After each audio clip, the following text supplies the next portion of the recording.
Halo guys, selamat datang di channel Narasi Pendidikan. Tempat kita ngobrolin topik-topik penting dengan gaya santai tapi tetap mendalam. Pernah gak sih kamu mau nulis makalah tapi baru buka Word aja udah bingung? Pendahuluannya harus nulis apa dulu ya? Latar belakang, masalahnya apa, tujuannya gimana? Tenang, di video ini kita akan kumpas tuntas isi pendahuluan makalah lengkap sampai kamu bisa langsung prakteknya. Siapin kopi dulu atau teh hangat dan mari kita mulai. Apa itu pendahuluan dan fungsinya? Pendahuluan itu bagian pertama dari isi makalah atau karya tulis ilmiah. Tapi jangan salah, walaupun cuma di awal, bagian ini justru yang paling menentukan. Ibarat kamu mau jual rumah, nah pendahuluan itu teras depan rumah itu rapi dan menarik.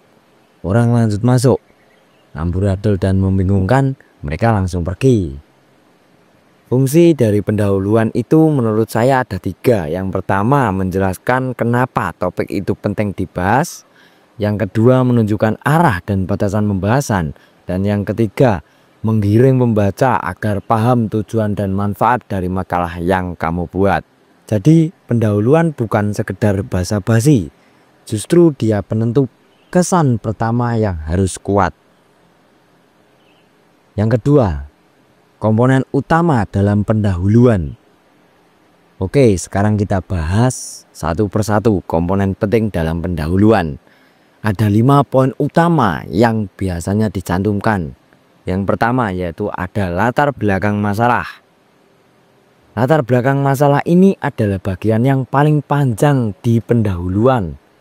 Tugasnya yaitu menjelaskan fenomena, fakta atau kondisi aktual yang mendorong kamu menulis topik tersebut. Contohnya, dalam era digital, pelajar semakin banyak mengakses media sosial.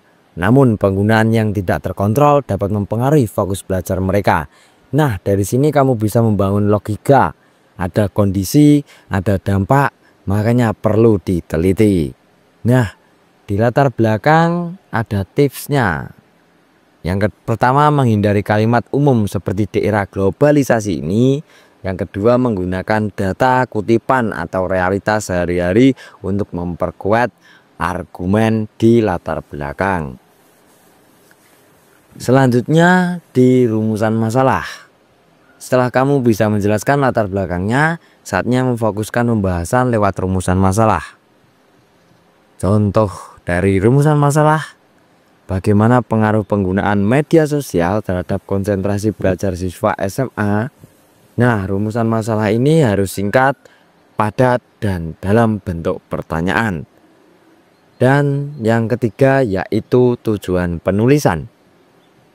Kalau rumusan masalah bentuknya pertanyaan, maka tujuan penulisan adalah jawabannya. Contohnya, untuk mengetahui pengaruh penggunaan media sosial terhadap konsentrasi belajar siswa SMA. Tujuannya harus nyambung langsung dengan rumusan masalah, jangan loncat-loncat. Dan yang terakhir yaitu ada manfaat penulisan. Bagian ini menjelaskan so what. Jadi makalah ini penting untuk siapa? Contohnya, makalah ini diharapkan untuk dapat menjadi bahan evaluasi bagi guru dan siswa dalam mengelola penggunaan media sosial secara bijak. Manfaat bisa menjadi 2. Yang pertama yaitu teoritis, yaitu menambah wawasan ilmiah. Dan yang kedua yaitu praktis, atau bisa dipakai atau langsung di lapangan. Dan yang terakhir yaitu sistematika penulisan. Ini sifatnya kondisional. Nah, di bagian ini biasanya ada proposal atau makalah formal. Contohnya, makalah ini terdiri dari 5 bab, yakni bab 1 pendahuluan, bab 2 kajian teori, bab 3 metode penelitian, bab 4 pembahasan, dan bab yang terakhir bab 5 yaitu bab penutup. Nah, sistematika ini berat peta perjalanan pembaca. Jangan diremehkan walaupun ini tidak begitu penting, tetapi ini merupakan urgen sehingga pembaca itu mempunyai gambaran perjalanan mereka untuk membaca. Kesalahan umum dalam pendahuluan. Banyak mahasiswa yang asal-asalan nulis pendahuluan. Ini beberapa kesalahan umum yang wajib kamu hindari. Yang pertama, terlalu umum dan klise. Contoh, di era globalisasi ini banyak hal berubah. Klise banget. Mulailah dengan fakta yang konkret. Yang kedua, tidak ada fokus. Latar belakang muter-muter, pembaca bingung, ini makalah tentang apa sebenarnya. Yang ketiga, rumusan masalah yang terlalu banyak. Cukup 1, 2 pertanyaan kunci, jangan dibikin daftar ujian nasional. Yang keempat, tujuan dan manfaat tidak nyambung. Harus linear, latar belakang, rumusan, tujuan dan manfaat, runtut dan saling mendukung. Yang kelima, copy paste dari internet. Dosen tahu kok mana yang kamu tulis sendiri dan mana yang dari Google. Jadi lebih baik belajar dulu strukturnya, baru nulis sendiri. Tips penulisan pendahuluan yang menarik. Ini beberapa tips dari channel ini biar pendahuluan kamu nggak cuma benar tapi juga menarik. Yang pertama, yaitu mulai dengan fakta atau data statistik. Yang kedua, menggunakan kalimat aktif dan ringkas. Yang ketiga, jangan terlalu panjang tapi padat isinya.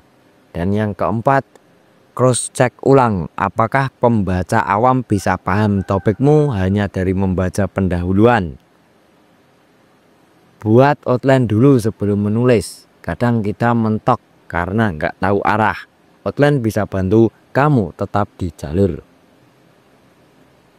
Contoh pendahuluan yang baik. Berikut ini contoh pendahuluan sederhana tapi lengkap. Perkembangan teknologi digital telah mengubah cara remaja berinteraksi dan belajar. Salah satu fenomena yang mencolok adalah penggunaan media sosial yang semakin intensif. Meski dapat digunakan untuk komunikasi dan berbagi informasi, penggunaan yang berlebihan dapat berdampak negatif pada konsentrasi belajar. Berdasarkan hal tersebut, rumusan masalah dalam makalah ini adalah bagaimana pengaruh media sosial terhadap konsentrasi belajar siswa SMA. Penulisan makalah ini bertujuan untuk mengetahui dan menganalisis pengaruh tersebut, serta memberikan masukan bagi pihak sekolah dan siswa dalam mengelola waktu secara lebih efektif. Simple, to the point, dan lengkap. Kamu bisa mendefinisikan sesuai topik kamu sendiri. Jadi teman-teman, sekarang kamu udah tahu ya, pendahuluan itu bukan sekedar pembuka, tetapi penentu arah. Kalau kamu bikin bagian ini dengan serius dan sistematis, nakalahmu akan jauh lebih kuat dan meyakinkan. Kalau kamu masih bingung atau mau aku bahas contoh pendahuluan kamu secara langsung, tinggal tulis di kolom komentar ya. Jangan lupa like, share video ini ke temanmu yang lagi skripsi atau buat makalah, dan tentu saja subscribe buat konten edukatif lainnya dari channel Narasi Pendidikan. Sampai jumpa di video selanjutnya.